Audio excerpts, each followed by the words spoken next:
Hey YouTube, this is Southern Prepper 1. I'm going to review another e-bike. E-bikes to me are very important because they give you the ability to use my solar and power this bike. So really it doesn't take any gas. Now, yes, they're fun to ride around and you can get some exercise. You can definitely use the pedals and it'll motivate you to exercise. So yes, would I go out and ride a regular bike now? No, I'm too busy.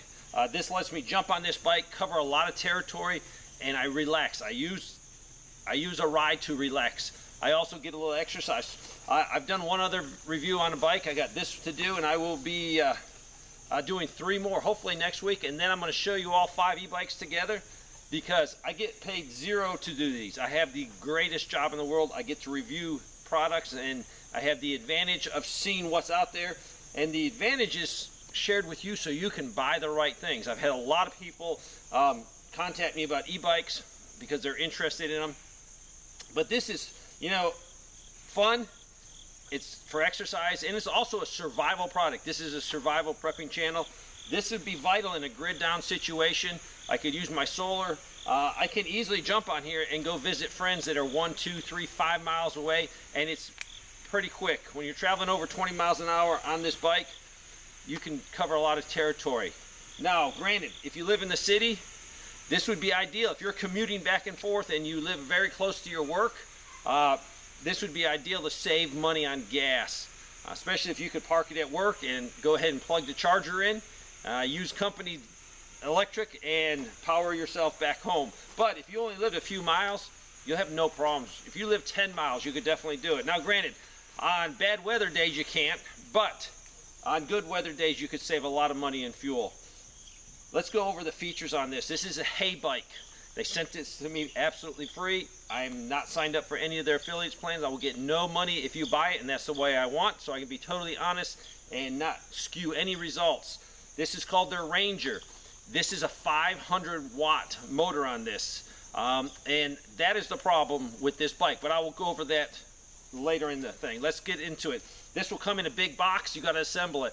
If you're halfway handy, you'll have no problem doing it.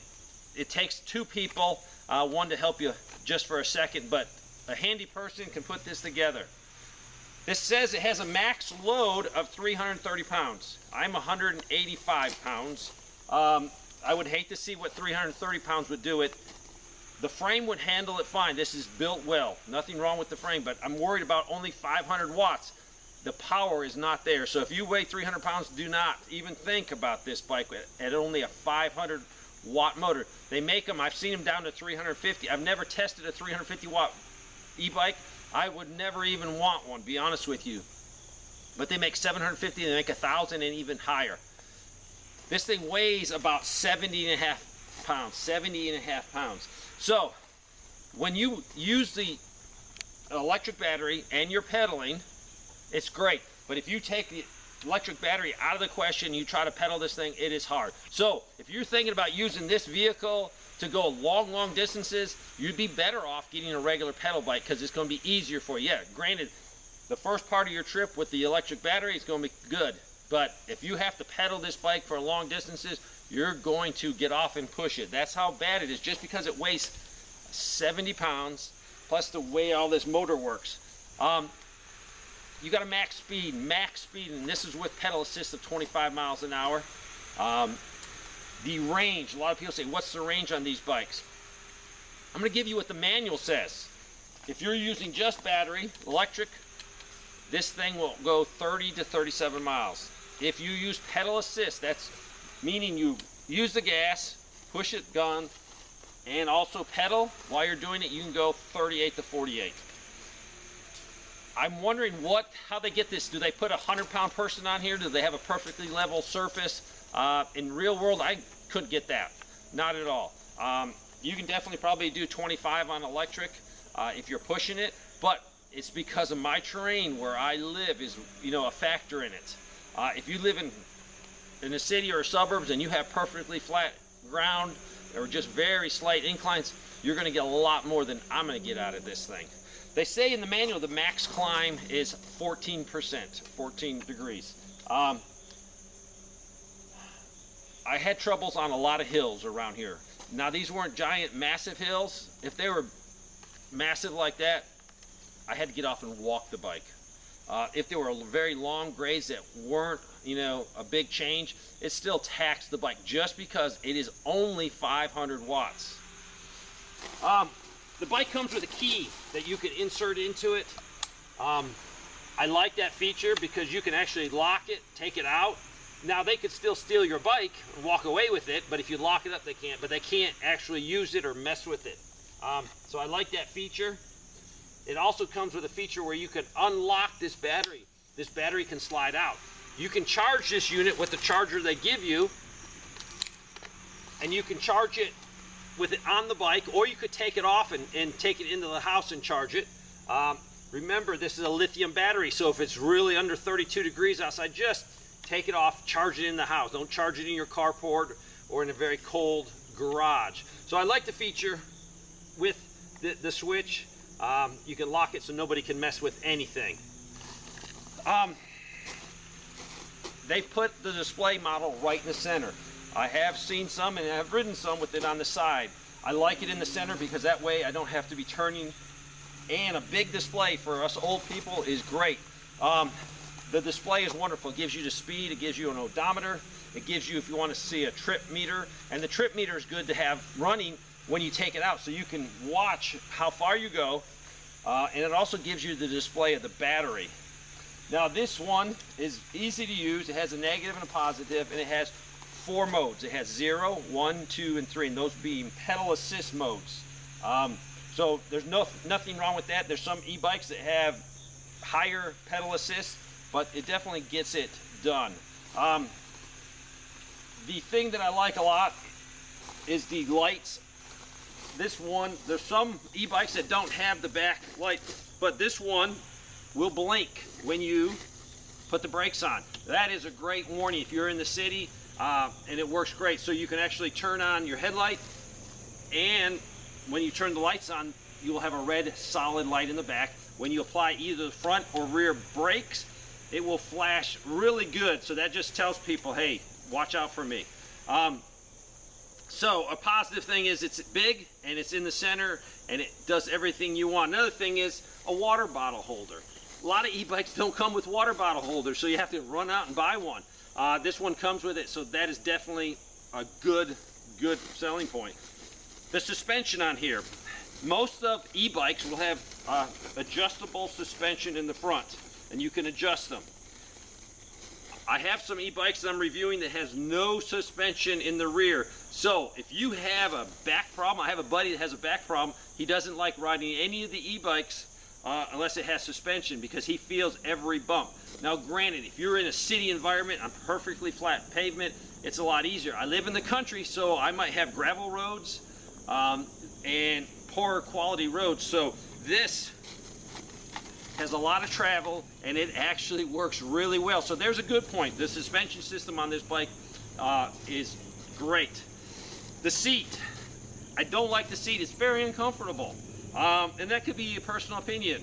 You might have a skinnier bottom or a bigger bottom than me, and you might sit on this, hey, that feels good to me.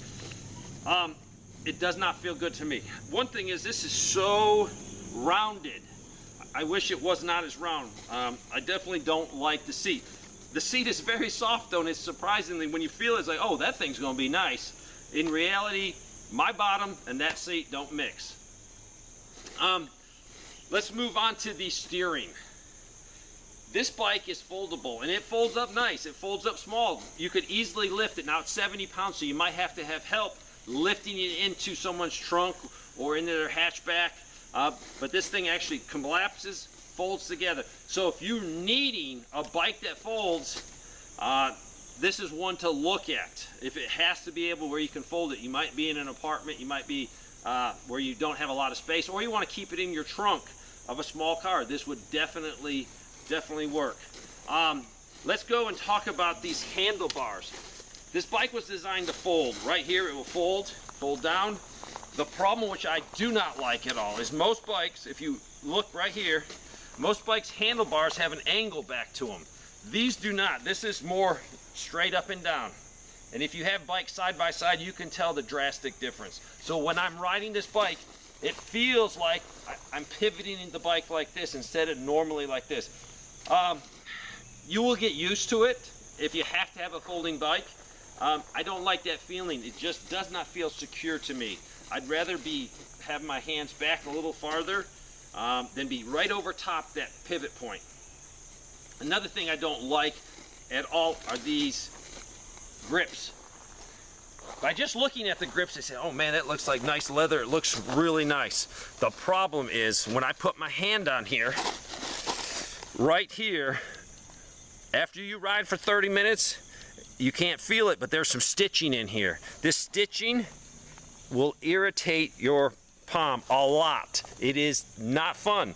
I don't know why they went, put this on here and not tested it, because after 30 minutes of riding, I have a red mark right here because of that, and it irritates it. That's probably a very easy fix. Another thing I don't like with this coming out like here, I don't know if they did it to support your wrist, but when I have my hand on here, I would love to have more meaty part down here wrapping around it. Especially, I went down a hill yesterday again, and I was going pretty fast, and I applied both brakes at the same time. It does not feel like I have good control of the handlebars. It felt like my hands were going to slide off, because really the only thing holding this way is my thumb. Normally, I could adjust my hands down a little bit and have the full part of my hand against this bar to steady me as I'm very quickly trying to slow down. I do not like that feature. After this review, this is going to get taken off, and I will do whatever I need to. Wrap it with duct tape, I don't care.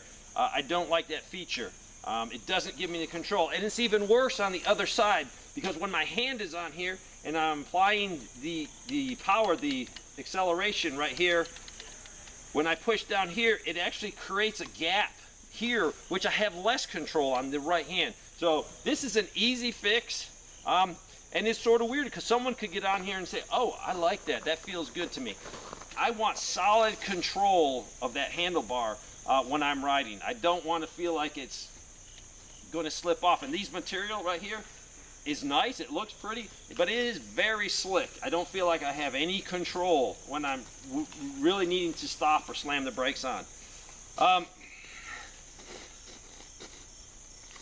This bike is not suited for me in the country. I have too many hills, even little hills. There's hills I can't climb with this bike that I can climb with other e-bikes. The reason is not the design, not the quality. It is they have decided to put a 500-watt motor on here. Now, when I get on nice flat sections of asphalt, it does great. So if you are in the city and you need a folding bike and you don't want max power at all, then a 500-watt bike will work for you. For me in the country, it will not work. It just doesn't have, it's actually embarrassing. I was at a couple places yesterday riding, and there was a slight hill. I was crawling up there, and that's with pedaling. There's some hills, if I don't pedal, I will have to get off and walk it. But on a positive note, this bike is well built. I like it. I like this design. This is, I call it the old man design. It's not the mountain bike style that has the bar across. I don't like those as much for when I just want to cruise around and relax. Now, if I was going to do some mountain biking or in the dirt, that bar is good. The design is different, gives me more control of the bike. They do let you buy a front rack, which is sort of nice. It does come with the back rack. So, is this my first choice of bikes for me out in the country with hills? Definitely not. If you're in the city and you have perfectly flat ground and you need a folding bike, you need some safety features like a light in the back, this bike will work for you. Just ending, I want to show you the quality they put into this. You see that some companies don't address all these. They're just sticking out. Heybike did address it. That shows me that they are interested in quality work and looking at the details. I wish they would come out with this same bike in 750 watts. I wish they would fix this problem here. They probably can't fix this angle problem, but if I was in the city and not having to deal with gravel, I could probably live with that feature. So go check out Heybikes. I'm going to show you 3 more next week, and then I'm going to have a total comparison. I'm going to have all the bikes, and my wife will even be on there to show you her favorite e-bike that it works for her. A bike that works for her probably won't work for me, probably won't work for my son, but we'll give you the pros and cons of all of them so you can make a wise decision. Thanks for watching.